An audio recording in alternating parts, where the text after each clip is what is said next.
ಅದನ್ನು ಆ ಥರದನ್ನೆಲ್ಲ ಅವರೇ ಹಾಕಬೇಕು, ಬೇರೆಯವ್ರಿಗೆ ಹಾಕಕ್ಕೆ ಬರೋಲ್ಲ. ಈ ಮೆಣಸಿನ ಗಿಡ, ಈ ಟೊಮ್ಯಾಟೊ, ಈ ಬದನೆ ಆದರೆ ಮಾಮೂಲಿ ರೈತರುಗಳು ಹಾಕ್ತಾ ಇರ್ತಾರೆ. ಅವನದೇನಾದ್ರು ಕ್ವಾಲಿಟಿ ಸ್ವಲ್ಪ ಹೆಚ್ಚು ಕಡಿಮೆ ಆದ್ರೂ ಒಂದು 2 ಲಕ್ಷ ಬೀಜ ಹಾಕಿದ್ದಂಥ ಬೀಜ ಪ್ಲಸ್ ಕೋಕೋಫಿಟ್ಟು ಪ್ಲಸ್ ಲೇಬರ್ ಅಷ್ಟೂ ವೇರಿಯೇಷನ್, ಒಂದು ಚೂರು ವೇರಿಯೇಷನ್ ಏನಾದ್ರು ಗೊಬ್ಬರದಲ್ಲಿ ಮಿಕ್ಸಿಂಗ್ ಹೆಚ್ಚು ಕಡಿಮೆ ಆದರೆ ಪೂರಾ ಹುಟ್ಟಿ ಸುಟ್ಟೋಗೋದು, ಇಲ್ಲ ಹುಟ್ಟಿ ಹೈಟ್ ಬರ್ದೇ ಇರೋದು.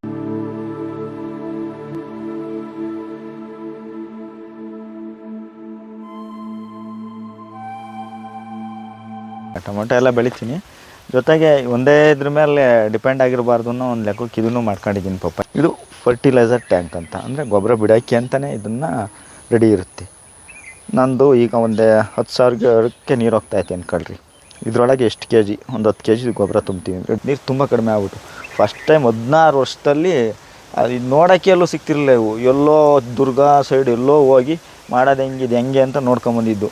1 ಎಕರೆ 2 ಕಡೆ ಐತೆ.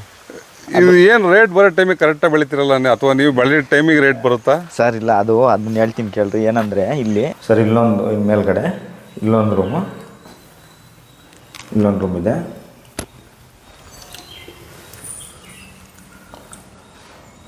ಇದು ರೂಮು, ಒಂದು ಮಾರುತಿ ಓಮ್ನಿದು.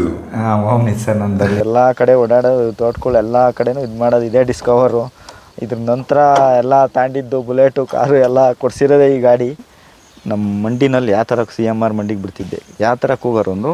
ಆ ಹಣ್ಣು ನೋಡಿ ಖುಷಿ ಪಟ್ಬಿಟ್ಟು ಬೀಟ್ ಕೂಗ ಅಂತ ಓನರು KB ಕ್ರಾಸ್ ಕಿಂಗ್ ಅಂತ ಕೂಗೋರು. ಯಾರ ತಲೂ ಅಡ್ವಾನ್ಸ್ ತಂದೆಲ್ಲ ಬಾಕ್ಸ್ ಕೊಡೋಲ್ಲ, ಬರೀ ನೀವು ಇಷ್ಟೊಂದು ಕ್ವಾಲಿಟಿ ಬೆಳಿತಿದ್ದೀರಾ ಅಂತಂದರೆ ಬಾಕ್ಸ್ ತಗೊಂಡೋರಿ 200 ಚಿಲ್ಲರೆ ಬಾಕ್ಸ್ ಕೊಟ್ಟರು ನಮ್ಮ ಗಾಡಿಗೆ ಆಗೋ ಅಷ್ಟನ್ನ.